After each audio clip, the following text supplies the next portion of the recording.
गरीब साध साध सब नेक है, आप अपनी ठोरी। जो सतलोक ले जाएंगे वो साधु कोई और।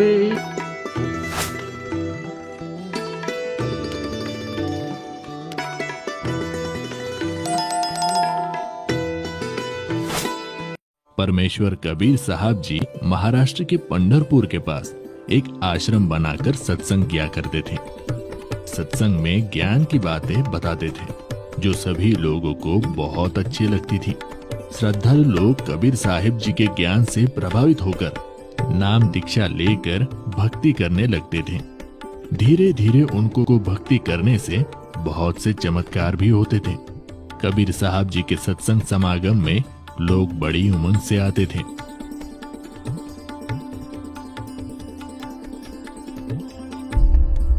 उन्हीं भक्तों में से एक भक्त का नाम रंका था।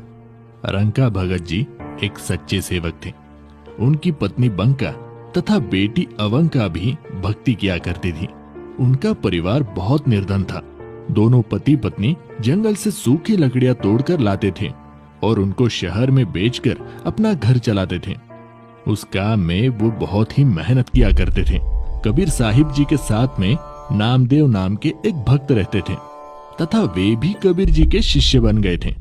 एक दिन उन्होंने अपने गुरुदेव कबीर जी से प्रार्थना की और बोले, हे गुरुदेव, आपके भगत रंका बहुत निर्धन है। ये जंगल से लकड़ियां तोड़ कर लाते हैं और उसको शहर में ले जाकर बेचते हैं। वहां से धन इनको प्राप्त होता है और उससे ये अपना गुजारा बड़ी मुश्किल से कर पाते हैं। इनका शरीर भी बहुत कमजोर हो गया है। पूरा दिन मेहनत करने में लगे रहते हैं, इसलिए भक्ति करने का समय भी बहुत ही कम मिलता है। इनको कुछ धन प्रदान कीजिए ताकि इनका निर्वाह ठीक से हो सके। कबीर साहिब जी ने कहा, भक्त नामदेव, मैंने इनको धन देने की बहुत बार कोशिश की, परंतु ये लेते ही नहीं। हे गुरुदेव, आप फिर से धन दीजिए, ये अब की बार अवश्य लेंगे। बड़े दुखी है दोनों। ठीक है बेटा, समय आने दो। एक दिन रंका और बंका रोजाना की तरह जंगल से लकड़ियां सिर पर लेकर आ रहे थे। जिस रास्ते से वे दोनों आ रहे थे तो कबीर जी अपने शिष्य नामदेव जी को साथ लेकर उसी रास्ते पर आ गए।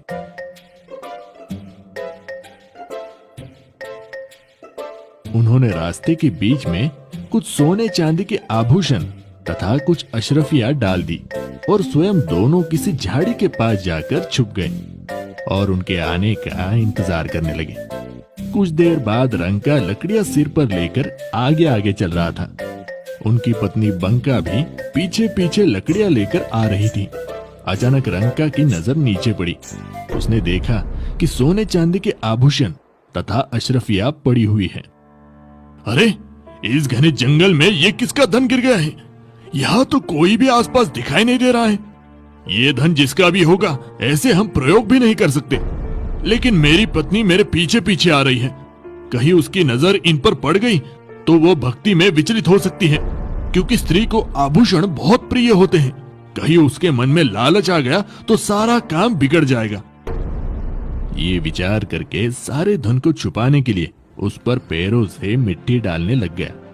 बंका की नजर अपने पति की गतिविधियों पर पड़ी तो उसे बात समझते देर न लगी और दूर से ही कहने लगी, चलो चलो भगत जी, मिट्टी पे मिट्टी क्यों डाल रहे हो? हाँ हाँ, चलो घर चलते हैं, आज तो बहुत देर हो गई। फिर दोनों पति पत्नी उस सारे धन को लांघकर घर चले गए।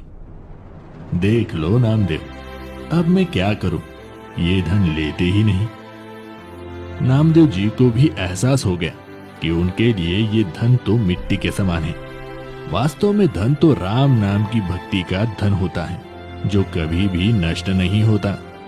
ये इतना निर्धन होते हुए भी भगवान के दिए में खुश थे। अपनी कोई इच्छा नहीं रखते, केवल भक्ति को आधार बनाकर अपनी जीवन यापन कर रहे हैं। ये वास्तव में परम भक्त हैं। कबीर साहिब जी कहते हैं, कबीरा सब जग निर्धना, धनवंता न कोई, धनवंता सोई जानियो, राम नाम धन होए।